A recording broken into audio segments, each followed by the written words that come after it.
Salam kerahiman. Hari ini tanggal 13 Februari.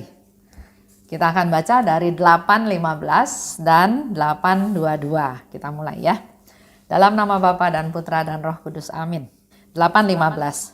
Hari ini Yesus, kasihku, membuat aku memahami betapa besar cintanya kepadaku, meskipun ada kesenjangan yang luar biasa antara kami berdua, Sang Pencipta dan ciptaan. Tetapi dalam arti tertentu, di sana ada suatu kesetaraan. Kasih menimbun jurang kesenjangan itu. Ia sendiri merendahkan diri kepadaku dan membuat aku mampu mempersatukan diriku dengan Dia. Aku membenamkan diriku dalam Dia, seolah-olah diriku sama sekali lebur di dalam Dia. Tetapi di bawah tatapan matanya yang penuh kasih, jiwaku memperoleh tenaga dan kekuatan serta kesadaran bahwa Ia mengasihi dan dikasihi secara istimewa. Jiwaku tahu bahwa Yang Maha Kuasa melindunginya. Doa seperti ini meskipun singkat membawa manfaat yang amat besar bagi jiwa, dan pencerahan yang diberikan kepada jiwa oleh saat singkat dari bentuk doa yang lebih tinggi ini tidak diberikan oleh seluruh jam doa yang biasa. 8:22. Hari ini aku paham bahwa kalau aku tidak dapat memenuhi salah satu hal yang diminta Tuhan dariku, aku tetap akan mendapat pahala seperti kalau aku sudah memenuhi semuanya. Sebab Tuhan memperhatikan niat yang mendorong aku untuk memulainya. Bahkan, kalaupun hari ini Ia memanggil aku, pekerjaan itu tidak akan terbengkalai sama sekali, sebab Dia sendiri adalah Tuhan, baik atas pekerjaan maupun atas pekerjanya. Bagianku adalah mengasihi Dia dengan sepenuh hati. Semua pekerjaanku tidak lebih daripada satu tetes kecil di hadapannya. Kasihlah yang memiliki arti, kekuatan, dan pahala. Ia telah membuka cakrawala yang luas di dalam jiwaku. Kasih menyempurnakan segala kekurangan. Hari ini, Yesus membuat aku memahami betapa besar cintanya kepadaku. Ini satu ungkapan ya, satu sharing, satu hal yang hanya bisa dirasakan oleh Suster Faustina, oleh kita yang dikasihi. Kita nggak bisa juga membayangkan, menjelaskan seberapa besar ya. Tapi inilah ungkapan dari Suster Faustina. Hari ini aku memahami, aku jadi paham, aku jadi tahu betapa besarnya cintanya Tuhan padaku. Walaupun ada kesenjangan besar antara Tuhan pencipta dan aku ciptaan ya. Memang jenjangnya besar sekali ya antara pencipta dan ciptaan. Tapi dalam hal ini Suster Faustina bilang dia juga merasa ada kesetaraan. Setara. Kenapa? Karena ternyata kasih menimbun jurang antara pencipta dan ciptaan. Ada kasih Allah yang begitu luar biasa kepada kita manusia, Dia menjadi setara. Itu yang Suster Faustina mau sharingkan pada kita semua. Dalam arti tertentu ya, di sana ada kesetaraan. Kasih yang menimbun, sama juga dalam kehidupan kita sehari-hari.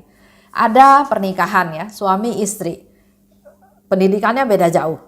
Kalau ngomong nggak ketemu, si suami udah ngomong sampai kemana, si istri masih nggak ngerti. Lama-lama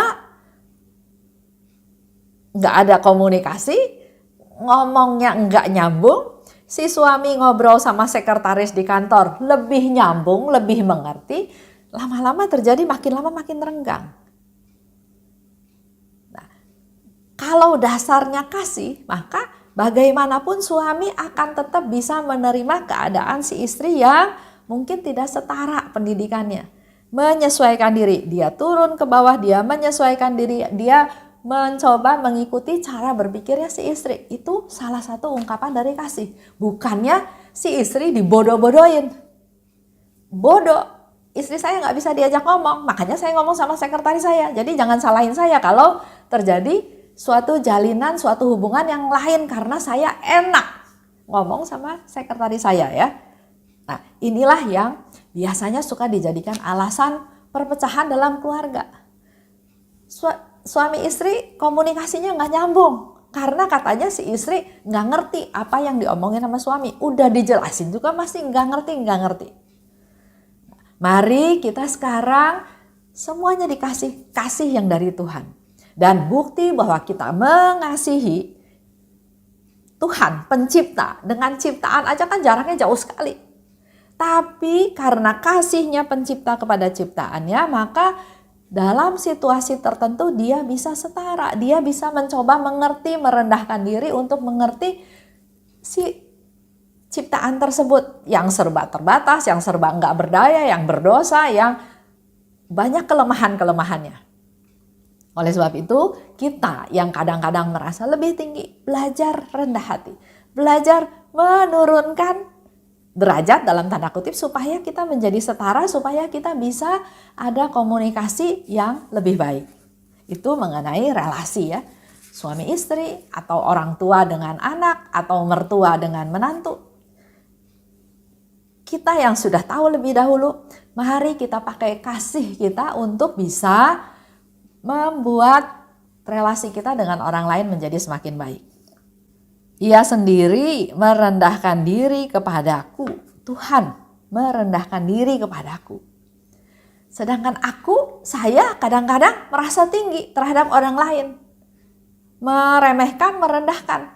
Hari ini kita ditegur sama Tuhan melalui Suster Faustina, di mana Allah aja mau merendahkan diri untuk setara dengan manusia. Sehingga membuat aku mampu mempersatukan diriku dengan Dia. Mari kita juga belajar rendah hati. Khususnya untuk berhadapan dengan orang-orang sekitar, orang-orang lingkungan. Di bawah tatapan matanya yang penuh kasih, jiwaku memperoleh tenaga dan kekuatan serta kesadaran bahwa jiwaku mengasihi dan dikasihi secara istimewa. Melalui tatapan ya. Yesus dalam gambaran Tuhan yang Maha Rahim ini, pandangan matanya adalah pandangan mata yang penuh kasih. Yang enggak menyalahkan, yang enggak curiga, tapi yang sangat mengasihi. Dan melalui tatapan matanya, jiwaku memperoleh tenaga, memperoleh kekuatan, dan kesadaran bahwa aku dikasihi oleh Tuhan. Itu perlu kita meditasi ya, perlu kita renungkan, coba lihat. Pandang wajah Yesus. Di sana enggak ada kemarahan, enggak ada kekecewaan, tapi yang ada adalah pandangan penuh kasih. Jiwaku tahu bahwa yang Maha Kuasa melindunginya. Jiwaku. Tuhan melindungi jiwaku. 8:22, aku paham kalau aku tidak dapat memenuhi salah satu hal yang diminta Tuhan. Ini menjadi sharing Suster Faustina pada kita semua. Sering juga ya, kita diminta Tuhan untuk melakukan sesuatu. Tapi kita belum bisa menyelesaikan atau belum mampu. Tapi Suster Faustina katakan, aku tetap dapat pahala. Seperti kalau aku sudah memenuhinya, karena Tuhan memperhatikan niat yang mendorong aku untuk memulainya. Contoh yang paling gampang dalam hidup kita sehari-hari, mengampuni. Ada sebagian orang mudah mengampuni. Ya sudahlah, maklumin aja, ampuni aja, selesai. Tapi ada juga orang yang sangat susah mengampuni. Apalagi kalau yang bersalah itu adalah orang dekat, pasangan hidup, saudara, atau ya pokoknya yang relasinya tadinya dekat sekali, tapi dia disakiti dan dia sangat sulit mengampuni. Tapi di sini dikatakan memang belum bisa melaksanakan, tapi punya niat. Tuhan, saya mau mengampuni dia, tapi saya belum bisa. Tuhan, saya punya niat, ingin, ada keinginan, ada niat, ya. Ini mendorong niat yang mendorong aku untuk memulainya. Ini pun Suster Faustina katakan tetap dapat pahala, dapat nilai positif. Punya niat ya, niat yang sungguh-sungguh. Saya nggak bisa mengampuni, tapi saya punya niat Tuhan. Saya punya niat untuk mengampuni dan saya mau memulainya. Ya, bukan cuma punya niat udah selesai, tapi niat untuk memulai mengampuni. Stepnya salah satunya adalah coba melihat sisi positif dari orang itu. Pasti ada, nggak mungkin nggak ada. Tuhan menciptakan manusia berharga, nggak mungkin nggak ada sisi positifnya. Nah, niat mengampuni itu kita perlu mulai dengan cara salah satunya adalah coba melihat sisi positifnya. Pasti ada. Dengan sisi positifnya dari sana, jadi kita jangan lihat yang negatif, yang jahat, tapi lihat yang positifnya. Perlahan itu seperti satu titik yang lama-lama makin terang, dan kita akan bisa melihat bahwa orang ini juga patut diampuni. Bagianku adalah mengasihinya dengan sepenuh hati semua pekerjaanku. Suster Faustina katakan, bagianku adalah mengasihi pekerjaanku dengan sepenuh hati, dengan sungguh-sungguh. Jadi kalau tadi contohnya mau mengampuni seseorang, kita pun melakukan pekerjaan itu dengan sungguh-sungguh. Bukan asal ya, tapi dengan sungguh-sungguh. Tidak lebih dari satu tetes kecil di hadapannya. Apa yang kita mau lakukan itu memang nggak ada artinya, nggak ada sesuatu yang wah yang besar ya. Nggak ada artinya di hadapan Tuhan. Tapi dengan dasar kasih, pekerjaan kita yang kita lakukan dengan dasar kasih, maka akan punya arti, akan punya kekuatan, dan akan dapat pahala. Itu yang dikatakan oleh Suster Faustina. Kasih menyempurnakan segala kekurangan.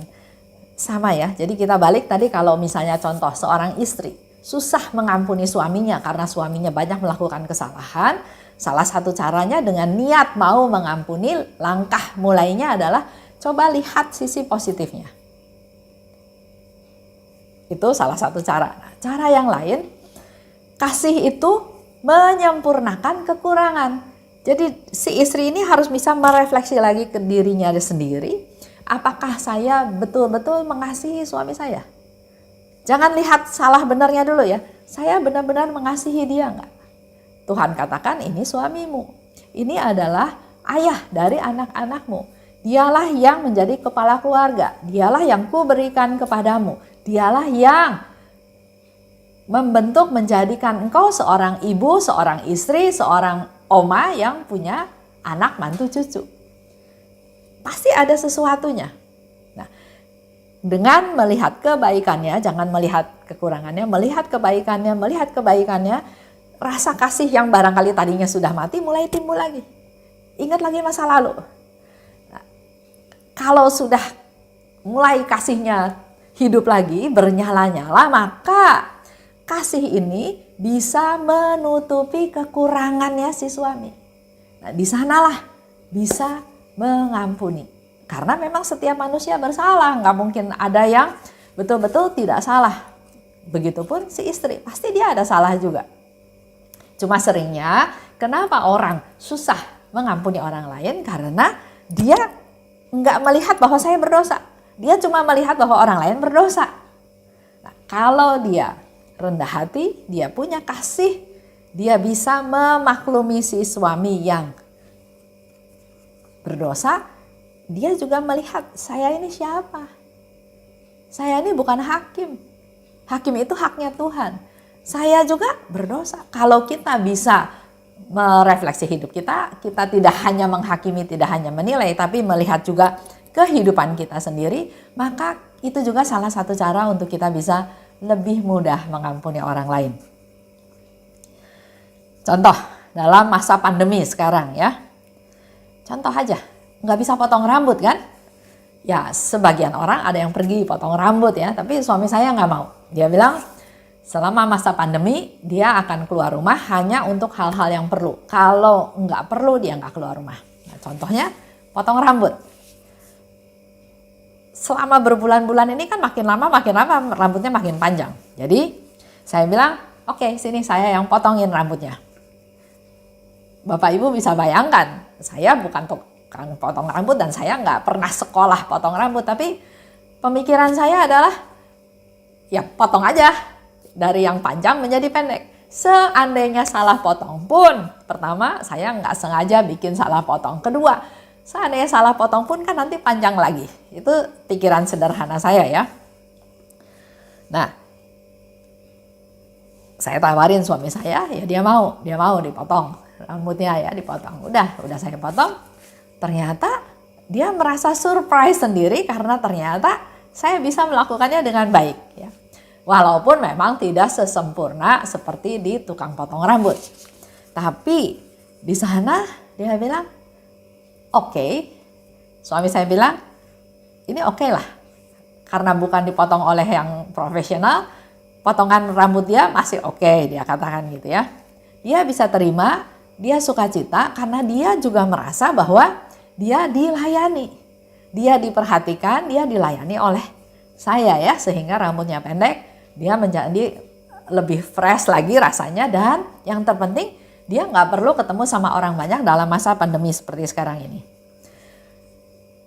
Dia tahu saya melakukan itu pun sudah optimal karena memang bisanya segitu ya.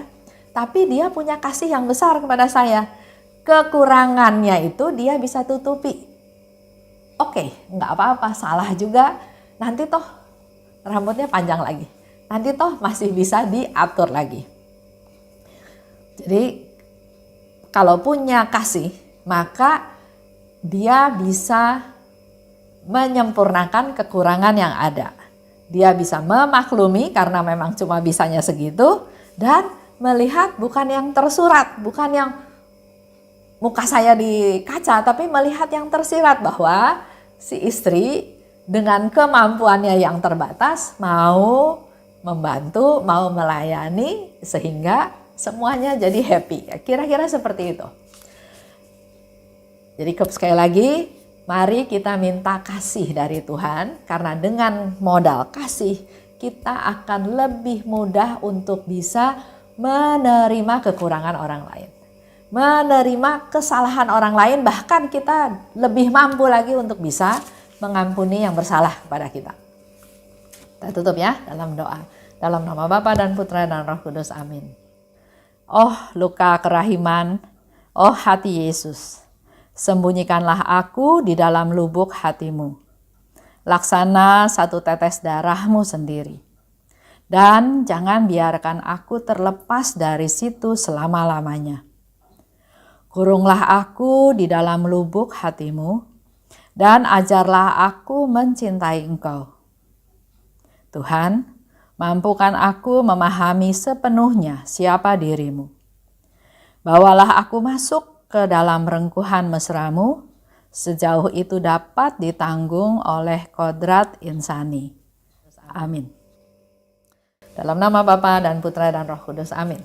Salam kerahiman.